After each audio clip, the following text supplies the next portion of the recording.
Maharashtra superfast news चॅनलमध्ये आपले सहर्ष स्वागत आहे। खास सत्याची धार लेखणीची महाराष्ट्रातील ताज्या आणि वेगवान बातम्या पाहण्यासाठी आपल्या हक्काचे चॅनल शेअर करा, लाईक करा आणि सबस्क्राईब करा। धन्यवाद। उरणमध्ये दर 15 दिवसांनी जनता दरबार। नगराध्यक्षा भावनाताई घाणेकर यांचा लोकाभिमुख निर्णय।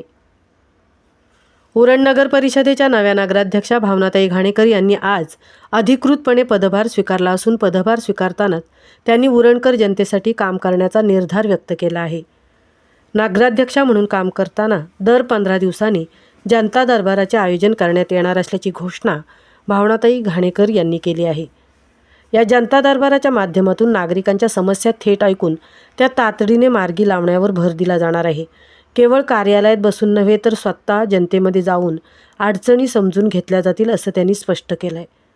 उरण शहरातील पाणीपुरवठा, रस्त्यांची दुरावस्था, आरोग्य आणि स्वच्छता, प्रदूषण आणि इतर नागरी सुविधांशी संबंधित प्रलंबित प्रश्न तातडीने मार्गी लावण्यात येणार असल्याचेही त्यांनी सांगितलं आहे। जनतेने दिलेला विश्वास सार्थ ठरवण्यासाठी पारदर्शक आणि लोकाभिमुख कारभार केला जाईल असा विश्वास नगराध्यक्षा भावनाताई घाणेकर यांनी व्यक्त केला। पदभार स्वीकारल्यानंतर भावनाताई घाणेकर यांनी सिल्वर येथे ज्येष्ठ नेते शरद पवार यांची भेट घेऊन सविस्तर चर्चा केली।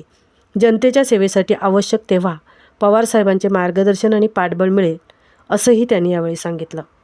नव्या नेतृत्वाकडून उरणकर नागरिकांना मोठ्या अपेक्षा असून जनता दरबाराच्या माध्यमातून शहरातील प्रश्न मार्गी लागतील अशी आशा व्यक्त केली जात आहे। महाराष्ट्र सुपरफास्टसाठी तृप्ती भोईर, उरण।